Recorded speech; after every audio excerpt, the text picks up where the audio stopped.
sou a Ana e este é mais um vídeo para o canal Museu História e Artes. Como eu prometi há 2 semanas atrás, hoje eu quero falar da experiência de assistir Coringa, de Todd Phillips, de 2019, com o roteiro de Todd Phillips e Scott Silver. E eu quero falar sobre isso porque, como o título desse vídeo já deve ter deixado evidente, eu tenho críticas sérias a esse filme. Não é implicância, não é frescura e não é feminismo, sabe? Eu estou cansada de gente que assiste 5 minutos de um vídeo nosso e nos rotula e sai por aí jogando shade. Vamos deixar algumas coisas claras. Eu tenho há muito e muito tempo uma implicância muito forte e seríssimas críticas a os cineastas que não conseguem distinguir entre fazer uma homenagem a um diretor de que são fãs e copiar uma sequência inteira sem referência. Por quê? Porque eu tive experiências horríveis lá nos anos 80, principalmente, com Brian De Palma. Quer dizer, Brian De Palma, desde os anos 70 até os 90, foi um diretor que me incomodou demais. Porque ele colocava sequências inteiras em seus filmes que eram cópia do Hitchcock, do Eisenstein, dos cineastas que ele era fã, mas por não dar a referência e por estar dirigindo seus filmes a um público mais jovem e ignorante, ninguém sabia que aquilo era uma referência. Todos esses fãs pensavam como ele era genial, pensavam que a criação daquelas cenas era dele. E esse é meu ponto de inflexão quando eu analiso esse tipo de coisa. Referência em um filme é quando você coloca um objeto na cena que quem conhece do assunto sabe que você está fazendo referência a um determinado diretor. Ou quando você coloca uma fala na boca do personagem, uma única fala que remete a um filme clássico e o público vai identificar algo que é tão conhecido que mesmo que a pessoa seja totalmente ignorante, ainda assim alguma coisa vai ser familiar e ela vai procurar qual referência é essa. Isso é uma referência. Homenagem é quando você coloca o nome do diretor que você está homenageando, sabe? Quando você agradece nos créditos, quando você diz que ele foi sua inspiração no corpo do filme, seja nos créditos iniciais ou nos créditos finais, para que todo mundo saiba que aquela cena você não copiou, que você usou para homenagear. Quando você faz uma sequência inteira, copia uma ideia ou reproduz totalmente a obra de outro diretor, sem citação, sem qualquer crédito, isso é plágio ou cópia. E é uma questão de honestidade intelectual. Geralmente, não acontece nada com quem plagia no cinema. Você vai ter gente como eu que vai ficar indignada e que vai fazer a caveira do filme, mas não existe na indústria nada que, sabe, se colar, colou. A não ser que o plágio seja tão escrachado que o diretor plagiado, se estiver vivo, se sinta no direito de processar. E aí vai depender da justiça do país em que se... Sabe, não, geralmente não dá nada. E é muito comum que diretores mais espertinhos ou sem grande relevância ou às vezes até um cara que está na crista da onda por algum filme que fez sucesso, se sintam no direito de cometer esse tipo de falta de ética e nada aconteça. Brian De Palma fez um filme que no Brasil se chamou Vestida para Matar, que é Psicose do Hitchcock e tem referência a vários outros filmes dele, do início ao fim. São as ideias do Hitchcock reproduzidas pelo Brian De Palma, só dando um verniz. Ele tem Os Intocáveis, que é um filme que fez um baita sucesso, em que ele pega a cena do carrinho de bebê descendo a escadaria de Odessa, lá do Eisenstein, do Encoraçado Potemkin, e reproduz num shopping ou num lugar qualquer. As pessoas que assistiram Os Intocáveis na década de 90 nem sequer sabiam quem era o Eisenstein e nunca assistiram ao Encoraçado Potemkin. Então babaram ovo para aquela cena direto, mesmo quando a gente dizia, olha, isso é um plágio, isso é uma safadeza. O cara não presta. Mas nada acontece feijoada. E é por isso que eu quero abordar o Coringa a partir dessa perspectiva. Porque, como eu disse no vídeo anterior, aquele sobre os filmes de mulher, eu queria entender a experiência de assistir um filme que se sabe que não se vai gostar. Porque todo mundo falou que era genial e você se sente, sabe, um estranho no ninho, né? E resolve fazer uma concessão. Eu fui assistir o Coringa esperando um filme desse espectro de filmes Marvel, DC e adjacências, sabe? Alguma coisa que, na melhor das hipóteses, estaria mais próximo de V de Vingança e na pior estaria perto do Capitão América, esse tipo de coisa. Nada me preparou nesse ponto para o que eu encontrei na questão do roteiro. Porque assim que eu comecei a assistir, a fotografia, a ambientação me lembrou Taxi Driver.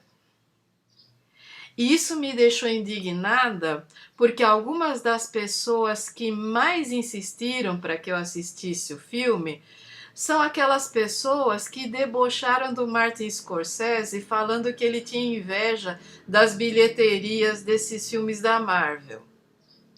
E aí eu pensei, peraí, o que está acontecendo? Na medida em que o filme se concretiza no roteiro, tá lá o Rei da Comédia, do Scorsese. É uma cópia da ideia original do roteiro. E aí eu fiquei pensando, peraí, eu tô assistindo um filme medíocre que idealiza a doença mental, que distorce a proposta do Alan Moore em A Piada Mortal e que copia Martin Scorsese. O que esse filme tem de bom? E eu não assisti uma vez. Eu fiquei com uma baita raiva, fui lá e descarreguei a frustração no Facebook e recebi críticas medonhas com direito a pessoas fazendo live para me contestar. E depois disso, umas 3 semanas depois, eu assisti de novo. E não contente, alguns meses atrás eu assisti de novo. E a cada vez fiquei com mais raiva, porque à medida que assistia com cuidado, eu conseguia identificar a maneira deliberada do plágio. Não há ali referência, não há ali homenagem, não há ali inspiração. E se você assistiu até agora e nunca assistiu os filmes a que eu me referi, eu recomendo que você assista. Taxi Driver, eu já falei aqui no canal quando falei do Scorsese. É um filme de 1976 com o roteiro do Paul Schrader, que é roteirista e cineasta também. É um filme que é um marco na história do cinema, que se tornou cult muito rapidamente e que é um dos... é daquela fase inicial crua do Scorsese. Ele é um filme cru e nisso o Coringa se inspira para construir os cenários. Ele não é um filme que tenha o mesmo tipo de filtro azulado. O filtro de Taxi Driver é um filtro noturno. Ele não é um filtro distorcido para remeter ao universo dos quadrinhos, porque não é esse tipo de filme. O Rei da Comédia é um filme de 1981 que foi lançado em 1983 e que tem roteiro de Paul D. Zimmerman, que inclusive recebeu um prêmio por melhor roteiro original, que eu acho que foi um BAFTA, aquele prêmio britânico. Eu sei que é um filme que também é considerado cult. Qualquer repasse sobre a obra do Scorsese deve incluir O Rei da Comédia, embora não seja dos meus favoritos. Eu amo Taxi Driver, é um filme que aqui na família é uma referência, mas O Rei da Comédia é um filme que eu sempre vi com várias ressalvas, porque ele pressagiava essa cultura da celebridade de uma maneira muito, sabe, é um filme que me incomoda não por ele ser ruim, mas exatamente por ele ser tão bom que mesmo décadas depois ele ainda permanece relevante nessa questão do ninguém que quer ser o alguém e que passa a stalkear essa pessoa de maneira obsessiva e que passa a querer ser parte da vida dela, que passa a querer participar do programa, do talk show dela, surprise, surprise. Com a não coincidência de que o stalker no filme do Scorsese é o Robert De Niro e no filme do Todd Phillips ele é a vítima que é stalkeada. E aí, eu creio que faltou elegância nos créditos do filme. Faltou elegância de vir a público imediatamente e dizer, olha, eu me inspirei no Martin Scorsese.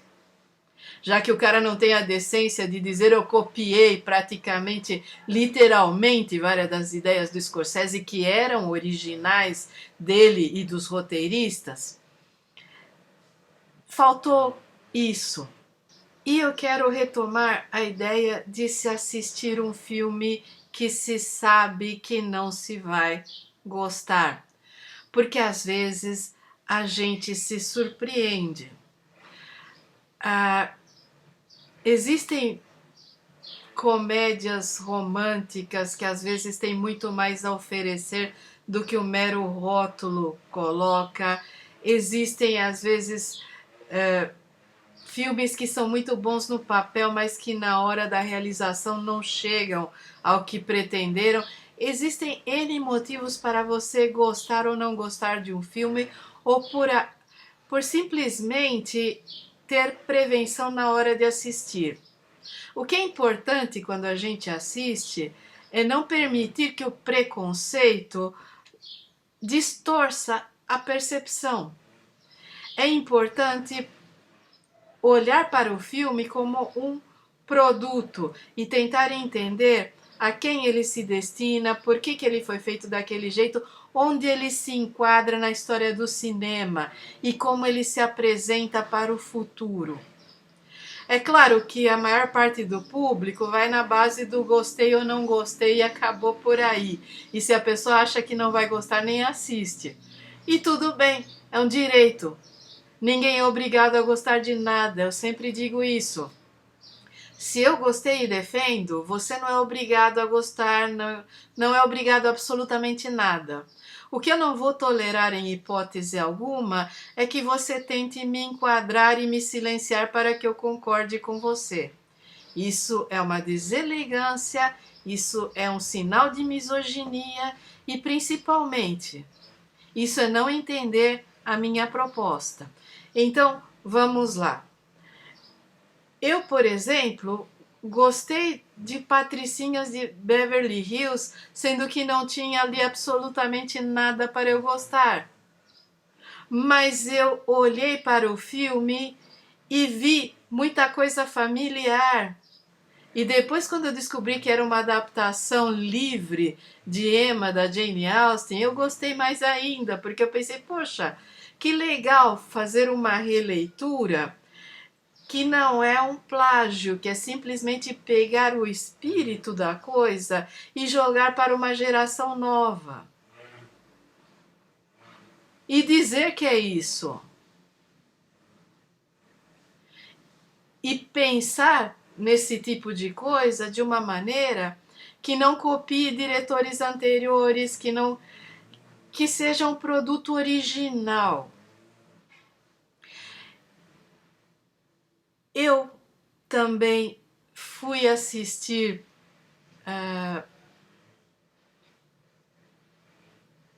o filme da Barbie pensando que ia ser algo banal e difuso e que eu não ia gostar, mas eu me diverti muito. Eu me diverti. Não vou dizer que eu defendo o filme como produto, mas a maior parte dos preconceitos que eu tinha em relação ao filme foram derrubados, porque ele tem um senso de humor terrível. E a mesma coisa com o filme da Arlequina, e a mesma coisa com um filme que dos anos 90, eu acho, ou dos 2000, que é o Jean Reno, que estrela, que chama Wasabi, que é uma comédia que eu não dava nada e achei super legal. Quer dizer, se você sabe que num filme existem elementos que você não vai gostar, às vezes o filme te surpreende e você se diverte. Nada implica que você vai adorar o filme e passar a defender ou achar que é uma maravilha da sétima arte. Mas você tem que estar aberto a mudar de ideia, a dizer, olha, esse filme tem tais e tais e tais limitações, mas eu gostei. Eu fui nesse espírito assistir o Coringa, principalmente porque algumas das pessoas que me indicaram que estavam tecendo loas incríveis ao filme eram pessoas que eu respeitava.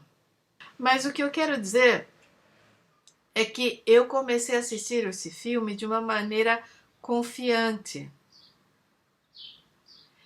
naquela noção em que se fosse bom, chegaria perto do V de Vingança, que também não é tão grande coisa.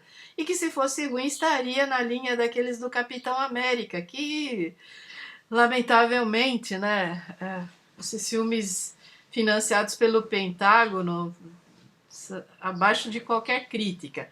Mas o que o filme se revelou foi um abismo de mau caratismo na maneira como estrutura o plágio. Fora as outras questões que eu jamais ia gostar, mas que eu estava preparada para tratar com educação, e isso me colocou a seguinte questão, que é, para além do título desse vídeo, a questão principal que norteia não só o canal, mas a minha maneira de abordar os produtos da indústria cultural. Nós não vemos as coisas como elas são, já diria Anaïs Nin. Nós vemos como nós somos. A maior parte de nós tem uma história pregressa, e quanto mais chegamos a uma idade provecta, né? Quanto mais entramos no Zenta e nos perpetuamos neles, mais bagagem acumulamos. E não é apenas bagagem intelectual ou cultural para avaliar certos produtos. É bagagem de vida, são cicatrizes, são traumas, são assuntos não resolvidos. Então, muitas vezes, quando reagimos desproporcionadamente a algum tipo de filme que lida com assuntos delicados, tem muito mais a ver com a nossa própria experiência do que com o filme em si. Muitas vezes os filmes que provocam esse resultado, eles provocam de propósito, ou porque querem ser polêmicos, ou porque querem retratar a realidade com uma crueza que é hiperrealista, que vai para muito além do mundo real. Nesse sentido, eu falo sempre do melhor filme que já assisti que nunca mais vou assistir, que é o Irreversível, aquele filme francês do Gaspar Noé, que é um filme que quebra a gente. É um excelente filme, é original, tem todos os méritos possíveis, mas que com a minha história de vida é impossível de assistir. E essa é uma das questões nesse canal. Há algumas coisas que eu não tolero e plágio é uma delas. E há uma série de cicatrizes que eu carrego, sejam por ter vivido eu mesma situações, seja por ter acompanhado pessoas da minha família ou amigas próximas vivendo. Sabe, eu tenho muitas amigas que já se foram e que já se foram por motivos horríveis e que para mim são traumas profundamente não resolvidos, que muitas vezes nem terapia bastou.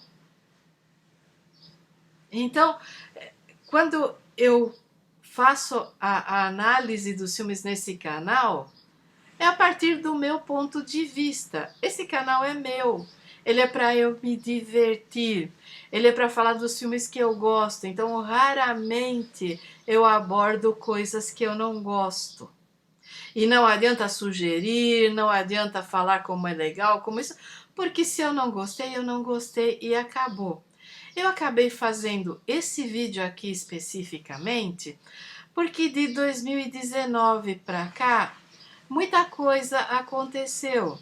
E eu creio que eu amadureci a crítica a ponto de poder externar sem me perder no caminho e sem acabar sendo agressiva demais. Quer dizer, bom, é claro que quando uma mulher ergue a voz e olha no olho e fala com convicção e ênfase, ela sempre vai soar agressiva, porque a sociedade nos coloca nesse papel de gênero em que temos que ser sempre delicadas, gentis, ter toda a consideração do mundo com quem não nos respeita, e é claro que vai ter gente que vai se sentir agredida. Eu vou avisando que eu tenho o costume de deletar comentários malcriados, de deletar comentários de extrema direita e críticas descabidas. Cansei de ser legal. No meu canal original eu fui legal por tempo demais e arrumei um problema gastrointestinal por causa disso, que levou um certo tempo para ser tratado. Então eu não engulo mais essas coisas, as pessoas ficam para trás na minha vida e está tudo bem. Então, se você for comentar, seja educado. Não queira me ensinar. Não queira me enquadrar. Não pense que você é a exceção à regra, que vai mudar a minha percepção. Se existe uma regra e você é exceção, você não conta. Dá para entender isso? Então, retomando já para encerrar, porque esse é um vídeo que vai sair mais perto do Natal e eu não quero me alongar demais e fazer as pessoas perderem tempo. Existe uma variedade imensa de produtos na indústria cultural. Cada um é adequado a um público. Existem nichos e os nichos são estudados a partir de marketing. Nenhum nicho é por acaso. Existem produtos que se pretendem mais universais e nem sempre conseguem. Existem aqueles que conseguem. Existem produtos bons, existem produtos excelentes, existem produtos medíocres, ruins, ou existem produtos desonestos. Eu tenho nenhuma tolerância com desonestidade. Eu posso me arvorar da mais infinita paciência e assistir uma e outra vez um produto até conseguir esgotar, porque ele me incomoda. Seja ele bom ou ruim. Mas quando um produto é desonesto, eu não posso avalizar nem mesmo quando ele tem aspectos bons. Porque isso faz parte da minha ética. E a minha ética não é negociável. Não é negociável nem por amizades, nem por amores. E é por isso que as pessoas que gostam de mim, independente disso. E eu as respeito. E gosto delas também. Então, experimentem assistir coisas que vocês sabem que não vão gostar. Se desarmem e tentem. Às vezes acontece uma surpresa boa e vocês ao menos se divertem. Às vezes acontece uma surpresa ótima e vocês mudam de ideia. Às vezes simplesmente vocês descobrem que nem toda a boa vontade do mundo ou amizade são suficientes para superar um filme desonesto. E olha, eu nem sequer entrei no mérito dessas críticas idiotas sobre o Coringa ser um filme para incéis, porque eu não creio que seja. A maior parte das pessoas que eu conheço que gostou nem é incel. Ele só é um filme desonesto e pronto. Então, cuidem-se muito, que vocês todos tenham uma boa passagem de ano, festas incríveis, que passem junto com as suas famílias, que vocês permaneçam bem, vivos, confiantes e que no próximo ano a gente consiga viver melhor ainda do que nesse. Um grande abraço e até a próxima.